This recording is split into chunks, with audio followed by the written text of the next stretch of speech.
ये बात बहुत पुरानी है। किसी स्थान पर एक महात्मा पर्णकुटी बनाकर निवास किया करते थे। महात्मा परम दयालु, शीलवान और निष्प्राही थे। वे हमेशा एकांत में एकाग्रचित होकर ईश्वर का ध्यान किया करते थे। तो वहीं दूसरी ओर जो लोग अपने दुख दर्द लेकर उनके पास आते थे, वे उनका निवारण भी किया करते थे।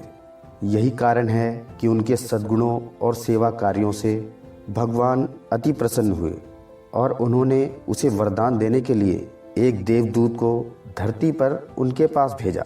देवदूत को देखकर महात्मा ने हृदय से उनका सत्कार किया और उनसे उनके आने का कारण पूछा। फिर देवदूत ने उनसे कहा कि हे महात्मन, ईश्वर आपकी भक्ति और सेवा कार्यों से अति प्रसन्न है, इसलिए वे प्रसन्न होकर वरदान में आपको कोई दिव्य शक्ति देना चाहते हैं और उन्होंने ही मुझे आपके पास ये पूछने के लिए भेजा है कि क्या आप लोगों को रोग मुक्त करने की शक्ति प्राप्त करना चाहेंगे।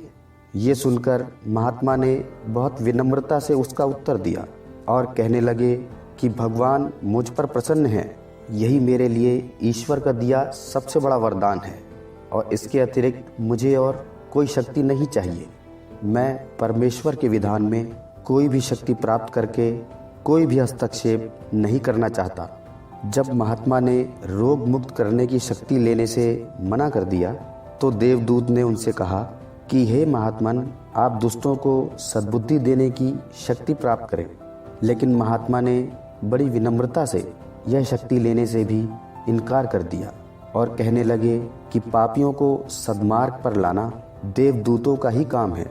यह सुनकर देवदूत बहुत आश्चर्य में पड़ गए और उन्हें विश्वास नहीं हो रहा था कि आखिरकार कैसे महात्मा ने इन शक्तियों को लेने से इनकार कर दिया। और देवदूत उनकी भक्ति भावना और अनासक्ति से अति प्रसन्न हुए और उन्होंने महात्मा से कहा, हे महात्मन, आपने तो मुझे बहुत बड़े धर्म संकट में डाल दिया, क्योंकि ईश्वर की आज्ञा अनुसार मैं आपको कोई एक शक्ति दिए बिना वापस स्वर्ग नहीं लौट सकता और कृपया कर आप कोई एक शक्ति अवश्य स्वीकार कीजिए।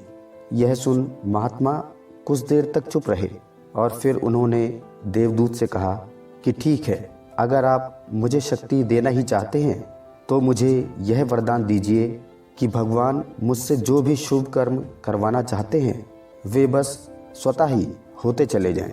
मैं जिस राह से गुजरूं उस राह पर लोग रोग मुक्त होते चले जाएं। यह सुनकर देवदूत ने कहा, ऐसा ही होगा और उसने महात्मा की परछाई को रोग मुक्त होने की शक्ति से संपन्न कर दिया और वे वहां से चले गए। इसके उपरांत महात्मा जिस राह पर जाते उस राह पर लोग स्वतः ही स्वस्थ होते चले जाते। ना तो महात्मा को और ना ही लोगों को यह पता चला कि कैसे उनके रोग स्वतः ही ठीक हो गए। महात्मा को कभी इस बात का बोध नहीं हो पाया कि वह ईश्वर के कितने करीब थे। और देखा जाए तो सेवा तभी सच्ची कहलाती है कि जब सेवा करने वाले मनुष्य के मन में किसी कार्य को करने का जरा भी अभिमान ना रहे। एक मशहूर कहावत है कि जब दान दिया जाए तो उसे इस प्रकार दिया जाए कि आपके स्वयं के दूसरे हाथ को भी पता ना चले, क्योंकि अभिमान में रहकर सेवा कभी संभव नहीं हो सकती। क्योंकि जो सेवा के बदले नाम की चाहत रखता है वह कभी सेवा नहीं कर सकता, क्योंकि कृतज्ञता का गुण हर मनुष्य में नहीं पाया जाता और प्रशंसा के ना मिलने पर वह मनुष्य सेवा कार्य छोड़ बैठेगा। याद रखिए कि सहानुभूति, दया और उदारता के बिना सेवा संभव ही नहीं है।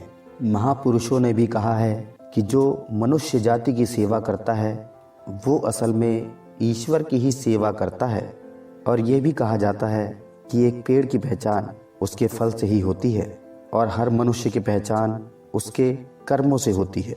जब भी कोई व्यक्ति कोई अच्छा काम करता है वह कभी भी गुमनाम नहीं रहता और जो दयावान होता है वह बदले में सभी से प्यार पाता है। तो दोस्तों, आज की इस कहानी से आपने क्या सीखा कमेंट करके ज़रूर बताइएगा।